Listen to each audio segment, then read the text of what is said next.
Radio Macondo.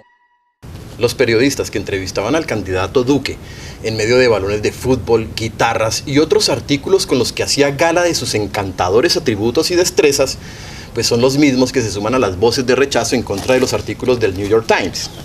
Y es que si nuestro absurdo nacional no se tradujera en un torrente de sangre, víctimas y miseria, entonces sería una fuente inagotable de risa. Pero en ese absurdo nacional conviven el horror, la tragedia y la estupidez de un pueblo mantenido adrede por sus gobernantes en la más aterradora ignorancia.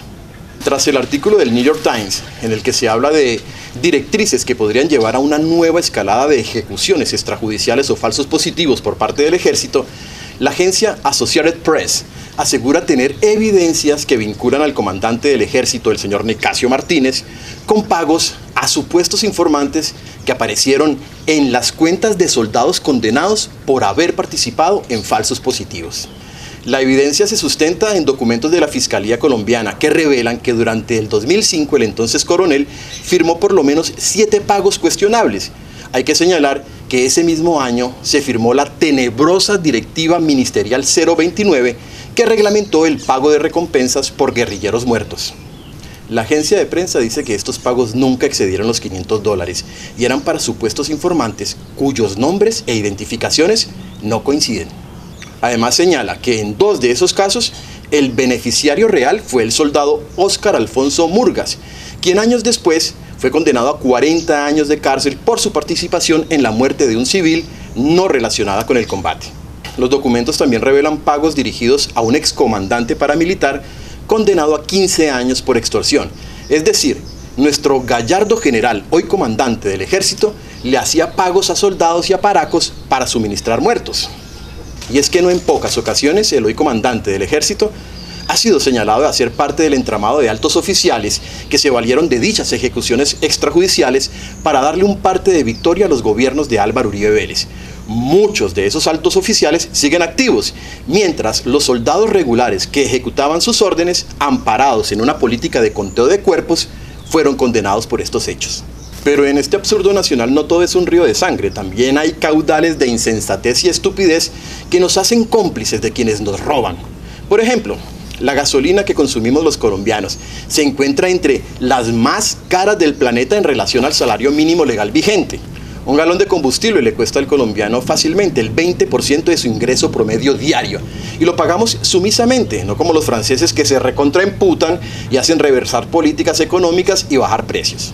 Mientras que Corea del Sur y Estados Unidos, que importan petróleo desde Colombia, sostienen en sus territorios precios más bajos con nuestra gasolina que los que nos encontramos los colombianos cada vez que vamos a una estación de combustible. Lo grave del asunto es que el combustible sigue en alza y el salario de los colombianos sigue estancado entre gremios y esclavistas modernos. Y no solo compramos una de las gasolinas más caras del planeta, nos hacen la misma con cualquier cantidad de cosas importadas desde los altares del libre comercio, entre ellas los teléfonos, la ropa, el calzado y los carros. Solo por poner un ejemplo, si usted es un uribista estrato 3 y aspira a comprarse un Porsche Panamera 4S, debe saber que con lo que se compra 2 en Estados Unidos, en Colombia solo le alcanza para 1. Iniciando el 2019, usted podía conseguir un vehículo de estos en los Estados Unidos desde unos $104.000, que equivalen a unos 343.200.000 pesos aproximadamente, teniendo en cuenta la tasa de cambio representativa del mercado. Ese mismo Porsche Panamera 4S en nuestro país cuesta unos 709.900.000 pesos. Como podrá ver, con esa platica en Estados Unidos, usted se compra 2 y le sobran unas cuantas lucas. Los colombianos vivimos en uno de los países más desiguales del planeta y aún así pagamos el doble por productos y servicios. Es una desigualdad que se traduce en miles de muertos, pero también en una ignorancia generalizada sobre nuestra situación y realidad social.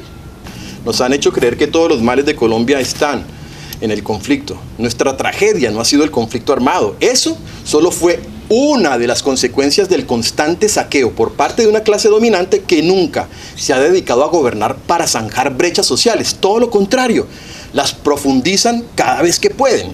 ¿O cómo explicar que el mayor beneficiario del Plan Nacional de Desarrollo sea Sarmiento Angulo y su conglomerado de empresas, y no el grueso de la población a la que literalmente la siguen condenando a comer mierda? Radio Macondo.